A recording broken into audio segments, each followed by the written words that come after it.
Strains on the supply chain. Prices are going up and certain items aren't readily available. How the Port of Baltimore is trying to keep everything running business as usual.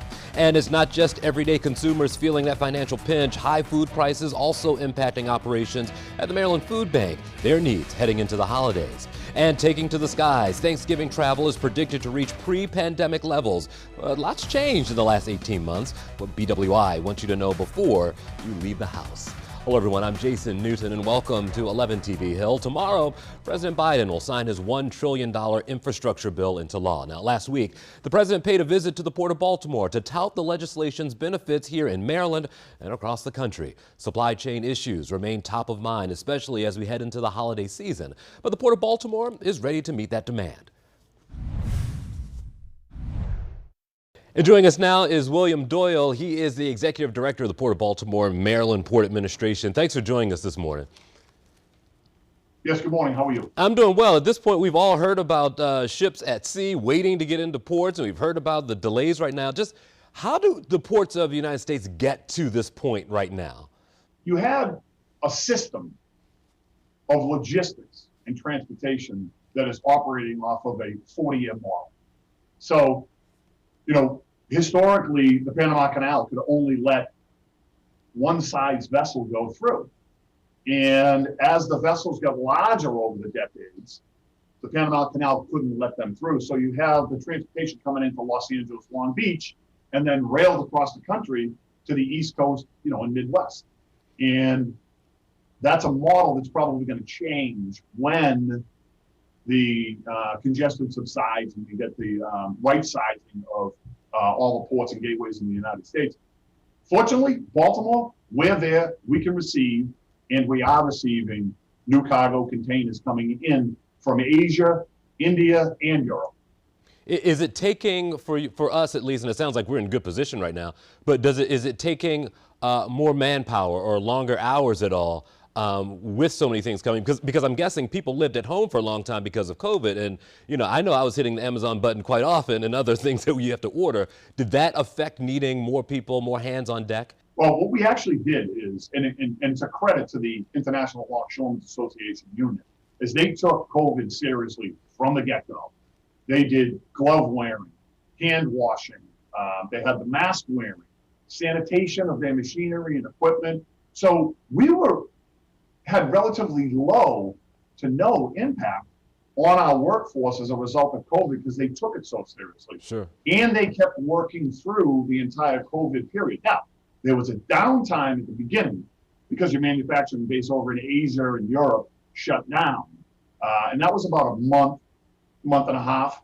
And then once we got rolling into June of 2020, it just took off on both the auto side, container side, and dry cargo side. And I don't want to put words in your mouth, so I just want to make sure I understand. So people in our region, if you're served by the Port of Baltimore, should they not have to heed some of these warnings where they're saying, listen, if you want something by Christmas, order now, or beware that something you may order may take a little longer? So for us, for our region, is that something that we may not have to worry about too much? I would worry about it, because the products come in different lines. The fashion. You're still going to have containers that will come from the West Coast. Okay, it's still going to happen. What we have, and this is what I say, is bar none on the East Coast. And let's just take it from the Midwest Great Lakes all the way to the East Coast. We are the e-commerce port of the United States because all of the distribution centers, fulfillment, and sorting centers that Amazon built, that you have over at Trade Point Atlantic with Home Depot, Floor & Decor, IKEA, and then Wayfair is now coming, is we're positioned real well because you can get the containers from the terminal, the docks, to the warehouse, distribution centers, fulfillment centers, and sorting centers. And from there, those retailers can get it to the brick and mortar store or directly to your door. And that's what we have. That's the value that we have over the past 6 to 8 years is the amount of those warehousing centers that have been built. Well, I'm guessing it feels good in your position. Are you feeling for your allies and folks that work in the same industry as you on the West Coast? Because it seems like they are not having it as easy. Do you see a way out for them?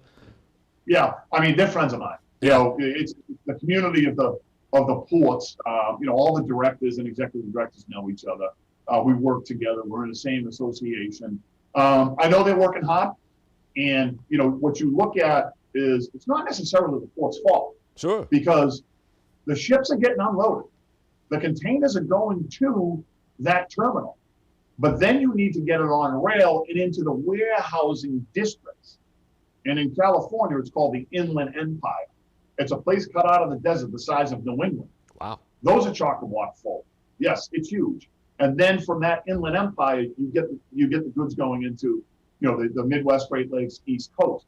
So there's a shortage of workers, in the warehousing industry. Mm-hmm. What you see here in Baltimore is Amazon is offering $22 per hour for a warehouse worker, plus a $3,000 bonus, wow. sign-on bonus.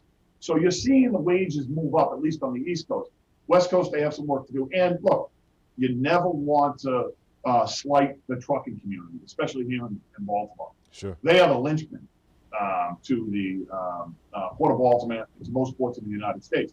And what I can say is there is, light at the end of the tunnel. At least we're going to see the beginning of it, because in that new bipartisan infrastructure bill, yeah, there's actually a provision in there that is going to have a pilot program for trucking companies to run this apprenticeship program that would allow truck drivers coming in and out of the port to be under 21 years old, 18. So you could start at 18, run that pilot program, apprenticeship program.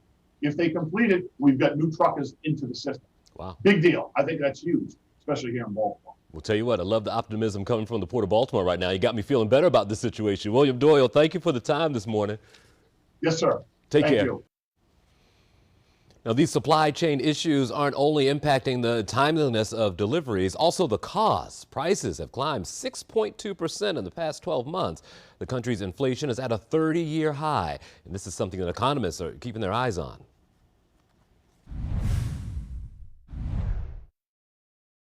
Joining us now is Dr. Darius Irani from Towson University. He's the chief economist there. Thanks so much for taking time this morning. Thank you, Jason, for having me. We're really curious about the prospect of a food shortage. You see that headline everywhere, and I'm wondering, can you explain it to folks? Because I don't think it means that you're going to walk into the grocery store and all the shelves are empty, but there might be select things that might be hard to come by, yeah? Yeah, sure. There's a lot of sort of things that are sort of causing food prices to rise this season, and people will feel it especially at Thanksgiving, as they sort of lay out the traditional table. So everything from the supply chain is rather challenged. So even the basics of finding wooden pallets or cardboard containers are very difficult. So that's the stuff that gets transported. Labor shortages in key industries. So there are not enough workers in many of these manufacturing spaces or over the meat packing places. High transportation costs. So it used to take 40 days to ship a container from here, from China to the U.S. Now it's 73 days. Wow. Shipping costs have tripled.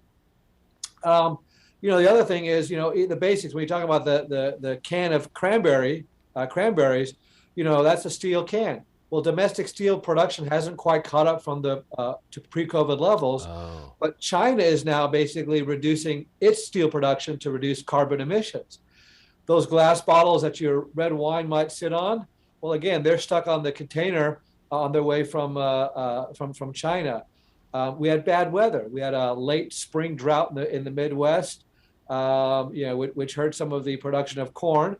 A drought in Brazil hurt coffee, and Brazil is one of the largest producers of coffee. So that after dinner cup of coffee is going to be that much more expensive. So, is this one of those situations where the potential is there that we could go to those early COVID days where we were sort of, camping out at the grocery store and trying to make sure we met our needs? I don't think. I think the food will be there. It's just a question of sort of making sure if you see it, you should probably buy it then rather than wait until a few days later, a week later. Because again, if it's there, you should buy it. The stores have it.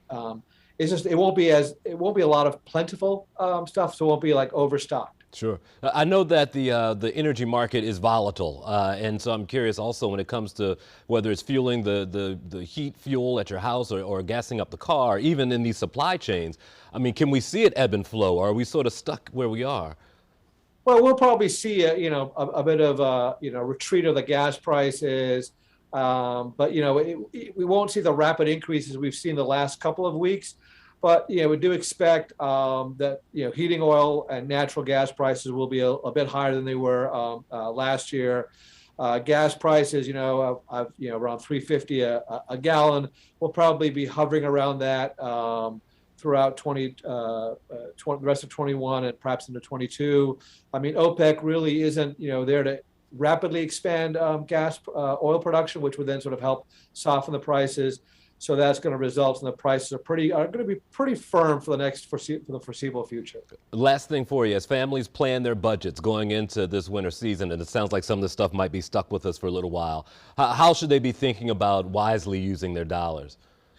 Well, one thing you don't want to do is pay extra shipping costs. So if you can buy now and ship, I would recommend that to sort of beat the holiday rush. Mm-hmm. I imagine some of the shippers are going to add some premiums to their shipping costs as we go forward, given the fact that they're scrambling to get enough workers to do the shipping. So that's really going to be the key. And again, if there's an opportunity to buy local, so you can avoid the shipping cost, that's also a consideration. And just really think about some of the local merchants that might be able to that provide a unique Christmas gift or a unique holiday gift for your loved ones. Buy local. That's Dr. Arani from Towson University. Thank you so much for your time. Thank you.